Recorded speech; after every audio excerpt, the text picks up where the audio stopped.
The heavy crystal chandelier in the formal dining room cast a cold, glittering light across the polished mahogany table, reflecting the equally cold atmosphere that always settled over our family gatherings. It wasn't the elaborate setting or the Michelin star-worthy food that created the tension. It was the people gathered here, the unspoken judgments hanging in the air like the scent of expensive perfume and roasted lamb. I sat at the far end, not because there wasn't room closer to the head of the table, but because that was my designated space, the satellite orbiting a world I was never truly part of. My name is Riley. In the eyes of the Sterling family, my family, I was the outlier, the disappointment, the one who had chosen a path so far removed from the gilded corporate ladder they all clung to, it might as well have been on another planet.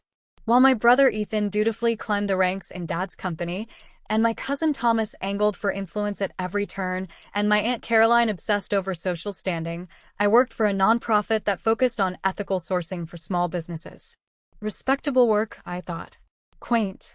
A hobby, a waste of potential, they called it. Earlier that evening, I'd made the mistake of trying to share a small victory from my week with Mom, Victoria, hoping for a rare moment of genuine connection. I told her about securing a crucial grant that would allow local artisans to double their output. She just nodded vaguely, rearranging a vase, saying, "That's nice, dear." Very community-minded, before quickly changing the subject to Ethan's latest promotion. It was a small exchange, barely 5 minutes, but it left the familiar ache of being dismissed, a prelude to the main event. The dinner conversation was a predictable symphony of self-congratulation and veiled jabs. Ethan spoke about restructuring a department, using buzzwords I knew he barely understood, but that impressed Dad. Thomas boasted about a shrewd investment he'd made, subtly highlighting his financial acumen. Aunt Caroline chimed in about a recent gala she'd attended, listing the names of prominent guests. And then, the spotlight inevitably swiveled to me. Dad, Lucas Sterling, cleared his throat. His eyes, cold and sharp like chips of ice, fixed on me down the long table. "And Riley," he said, his voice cutting through the polite chatter. The room went quiet. "Still dabbling in your little projects?" He didn't wait for an answer. "It's been years, Riley. Years since you decided you were above, joining the family business, years since you chose. Well, whatever this is." He gestured vaguely, encompassing my entire existence with a dismissive wave of his hand. "Frankly, it's embarrassing. A Sterling working for handouts. You had every opportunity, every advantage, and you squandered it. You are, without question, the biggest failure in this family." The words weren't new, but the public, brutal delivery still landed like physical blows. My breath hitched. The air in the room seemed to solidify.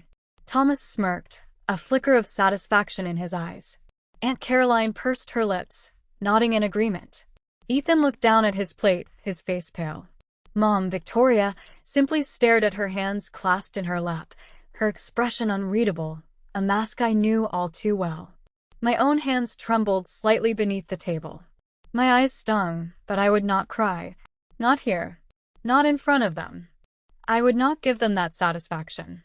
I focused on the cold gleam of the silverware, the intricate pattern on the china, anything but their faces. The only sound for a long moment was the soft, rhythmic tapping of Grandpa Samuel's cane against the marble floor beside his chair.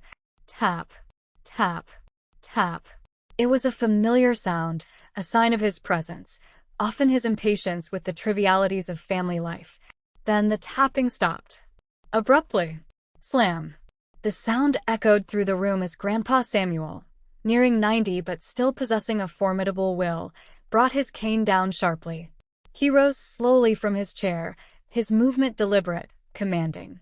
Even the nervous clinking of a fork against a plate stopped. All eyes were on him. "That's enough, Lucas," he said, his voice resonating with authority that belied his age.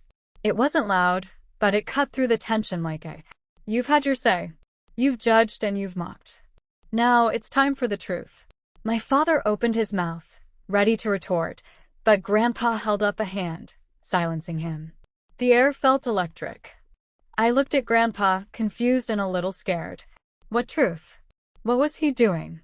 "You call Riley a failure," Grandpa said, his eyes scanning the faces around the table, settling for a moment on mine with a look I couldn't decipher. Because she didn't follow the path you laid out? Because she chose integrity over profit margins. He scoffed, a dry, rustling sound. You are all so blind, so consumed by the facade of success, you fail to see the real strengths right in front of you. He leaned slightly on his cane, his gaze fixing on Lucas and then Ethan. While you, he said, his voice gaining intensity, were congratulating yourselves on your clever deals and worrying about quarterly reports, you were completely oblivious to a rot growing within the company. A rot that could have cost us everything. My stomach clenched. What was he talking about? There was a serious legal liability building, Grandpa revealed, his voice clear. Environmental negligence violations being swept under the rug in the name of efficiency. Fraudulent reporting that would have led to catastrophic lawsuits and criminal charges had it gone unchecked. It was a mess your incompetence and focus on the superficial allowed to fester. Lucas's face drained of color. Ethan looked like he might be sick. Aunt Caroline gasped, covering her mouth with a bejeweled hand. Thomas stared, his smug expression replaced by shock. You were all too busy to notice, Grandpa continued. Too busy chasing the next big number. But Riley noticed. He looked at me, and this time the look was clear pride. Using the skills she developed in her failed career, her ability to analyze complex data, to investigate discrepancies, her commitment to ethical principles, she found the evidence. Undeniable proof of the corruption. He paused, letting that sink in. She didn't bring it to you, Lucas. Or to you, Ethan. She brought it to me. My heart hammered in my chest. I hadn't realized. I had found the data, yes, anomalies in the supply chain finances at one of the subsidiaries that seemed deeply wrong and potentially illegal. I'd spent weeks cross-referencing it with public records and environmental reports, late into the night after my actual job. It felt like uncovering a buried secret, a betrayal of the company's purported values. I hadn't known what to do with it. I didn't trust Lucas or Ethan. So I'd quietly presented everything to Grandpa Samuel, explaining my findings and my fears. He had listened intently, asked sharp questions, and then simply thanked me and told me to leave it with him. I had no idea he'd acted on it, much less in this way. Thanks to the information Riley provided, Grandpa said, his voice firm, I was able to intervene. To contain the damage, mitigate the legal risks, and prevent a scandal that would have destroyed not just the company's reputation, but financially crippled us all. Silence. Stunned, heavy, disbelieving silence. Lucas finally found his voice, hoarse and furious. Lies. She works with charity cases. What would she know about complex corporate law? More than you, apparently, Grandpa shot back, his eyes like steel. She knows how to look beyond the obvious, Lucas. How to see the rot beneath the polish.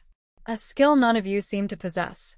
Ethan swallowed hard, his eyes darting between me and Grandpa. Thomas was muttering under his breath, shaking his head. Aunt Caroline looked appalled, less by the potential scandal and more by the fact that I had been the one to prevent it.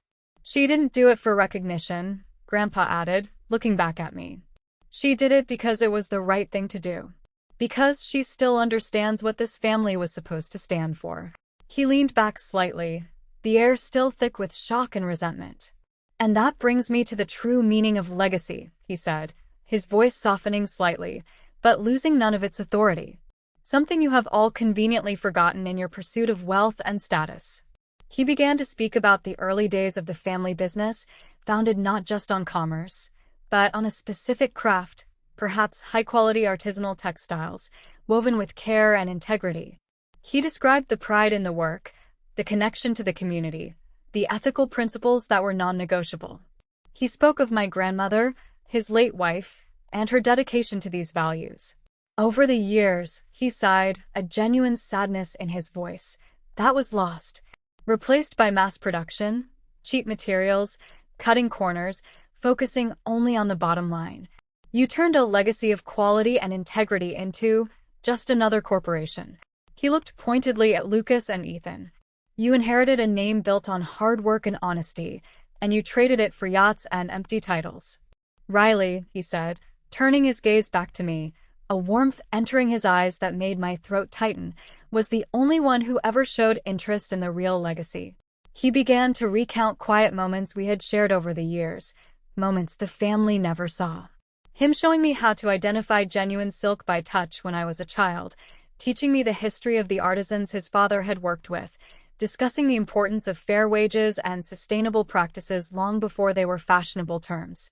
These weren't business lessons in the way Lucas understood them. They were lessons in values, in integrity, in the soul of the business. While you were all dismissive of the old ways, Grandpa said, a hint of steel returning to his voice, Riley was listening. She was learning. She understood that the true strength of this family name wasn't in its balance sheets, but in its foundation of integrity. That's why she saw the rot you missed. That's why she acted. I remembered those moments with Grandpa, my refuge from the coldness of the main house, sitting in his study, surrounded by dusty books and samples of old textiles, feeling more seen and valued than I ever did at the dinner table. I hadn't realized he saw it with such clarity, or that those shared lessons held such weight for him. Since you have all shown your true priorities, Grandpa declared, his voice firm once more, it is only right that the legacy I built passes to the one person who actually cherishes it and has proven capable of protecting it. Anticipation, sharp and electric, filled the room. The family knew this meant the will. Lucas grew visibly paler. Thomas leaned forward, his eyes narrowed, already calculating. Caroline adjusted her posture, bracing herself. Grandpa Samuel gestured towards a small, antique side table near his chair. Ethan, he said, his voice calm. Fetch the leather brief from there. The black one. Ethan, looking apprehensive but seemingly relieved to have a task, quickly obeyed. He returned moments later, placing a slim black leather brief on the table in front of Grandpa. You all may recall seeing a copy of my will some time ago, Grandpa said, his gaze sweeping across the table. Consider that outdated. Or perhaps misleading. A collective gasp rippled through the family. Lucas's jaw tightened. Grandpa opened the brief and extracted a single, official-looking document. This, he stated, his voice resonating with finality, is my current will, finalized 6 months ago. He paused, allowing the weight of his words to settle. Every eye was fixed on the document, then on him. I have made significant changes, he announced. He looked directly at me and then stated, clearly and unequivocally, effective immediately upon my passing, Riley is designated as the sole primary beneficiary of my entire estate, including all personal assets, properties, and controlling shares in Sterling Corporation. She is also named the sole executor. The room erupted. What? Lucas roared, slamming his hand on the table. That's impossible. She can't. It's absurd. Sole heir? To everything. Aunt Caroline shrieked, looking scandalized beyond belief. But she's not even qualified. She works at that little place. Thomas was on his feet, sputtering with rage.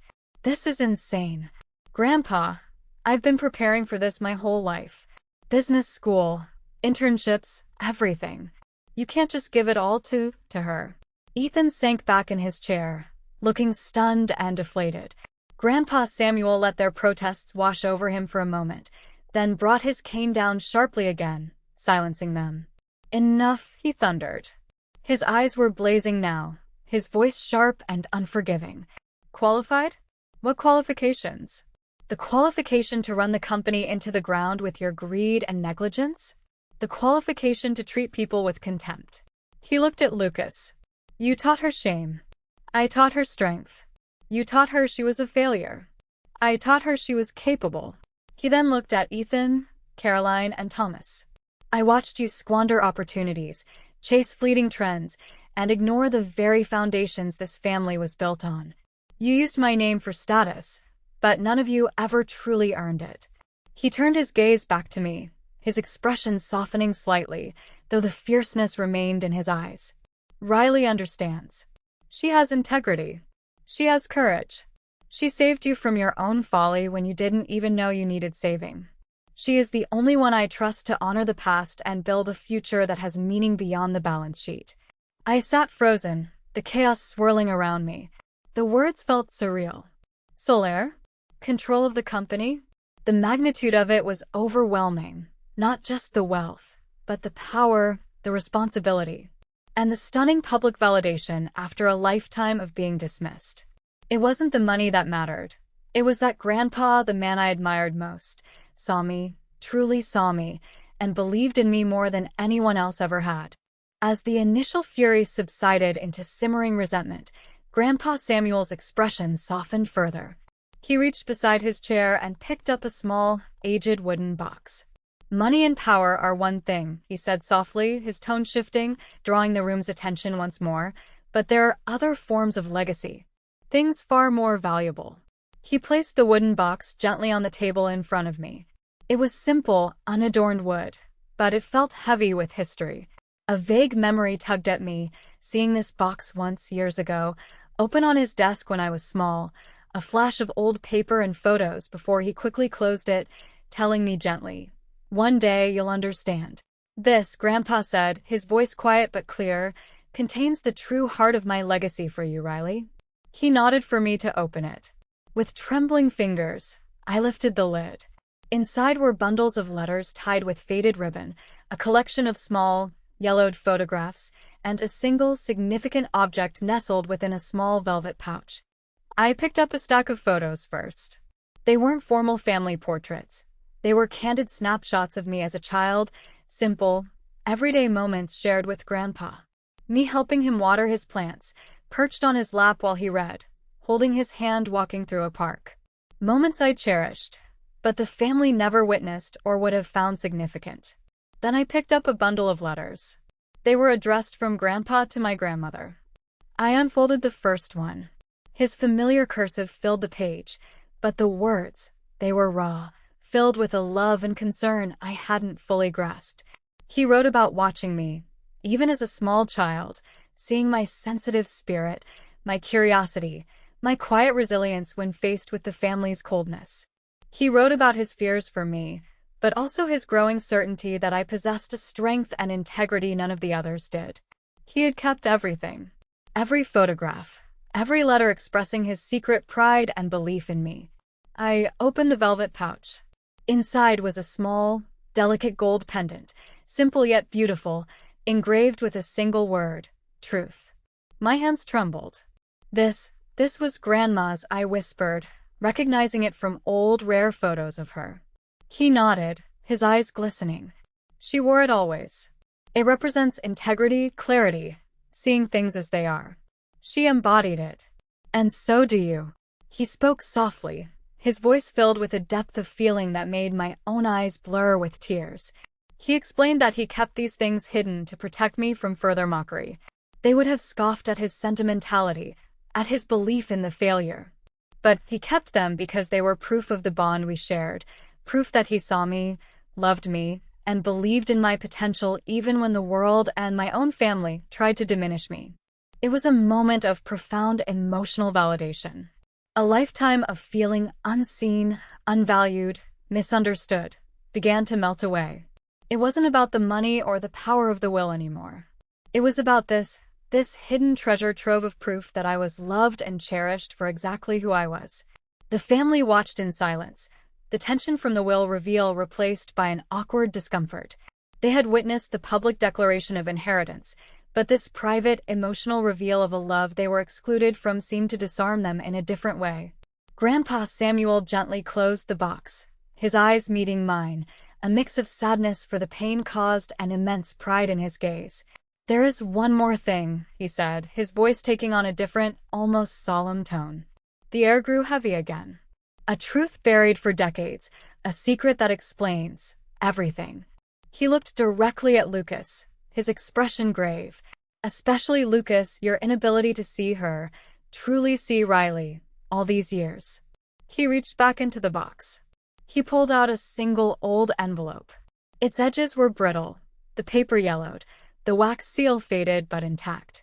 He held it carefully, as if it contained something fragile and sacred. "This," he said, his voice steady but weighted with history, "was never meant to be opened unless absolutely necessary. Tonight is necessary." He looked around the table, every eye fixed on him, on the envelope.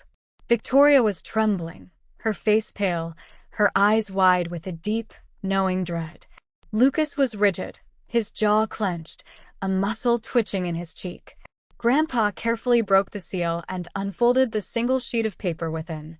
His hands were steady, but his voice, as he began to read, held a tremor of emotion. To my beloved father, he read aloud, the words addressed to him from someone else, long ago. If you are reading this, then the secret I have carried must finally be revealed. He continued reading. The letter was from Victoria, my mother, written to him many years ago, around the time of my birth.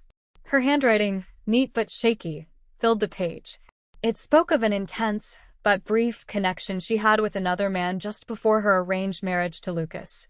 It spoke of a love she was forced to abandon due to family expectations and societal pressure. And then, the words that shattered the fragile calm. The child I am carrying, the one I will give birth to, she is his. Not James. James was Lucas's given first name. Gasps erupted around the table. My breath hitched. The world seemed to tilt on its axis. Victoria's voice, a raw, broken whisper, filled the sudden silence. Oh God. Grandpa's voice, though reading the painful words, remained steady. The letter detailed her despair, her fear of disappointing her family, her forced decision to go through with the arranged marriage and keep the truth hidden. She wrote of her hope that her child, born of a connection based on genuine feeling, would somehow embody the love and integrity she was forced to abandon. Grandpa finished reading and placed the letter on the table. He looked directly at Lucas, his gaze unwavering. Riley, he stated, his voice clear and final, is not your biological daughter. Lucas erupted from his chair, sending it scraping back across the floor. Lies, he roared, his face contorted in disbelief and white-hot rage. This is a lie. You're trying to destroy me. He turned to Victoria, his eyes blazing. Is this true? Did you? Victoria could only nod through her tears, burying her face in her hands. I'm so sorry, James, she sobbed. I was so scared. It was before. Grandpa Samuel remained calm. I suspected, he said, looking at Lucas. Something about the timing, perhaps. Or perhaps simply observing your detachment from her, your inability to connect in any genuine way. But I needed to know for certain before I made the final decisions about the legacy. He picked up another document from the table and slid it across to Lucas. I had a DNA test done last month. It confirms it. There is no biological relation.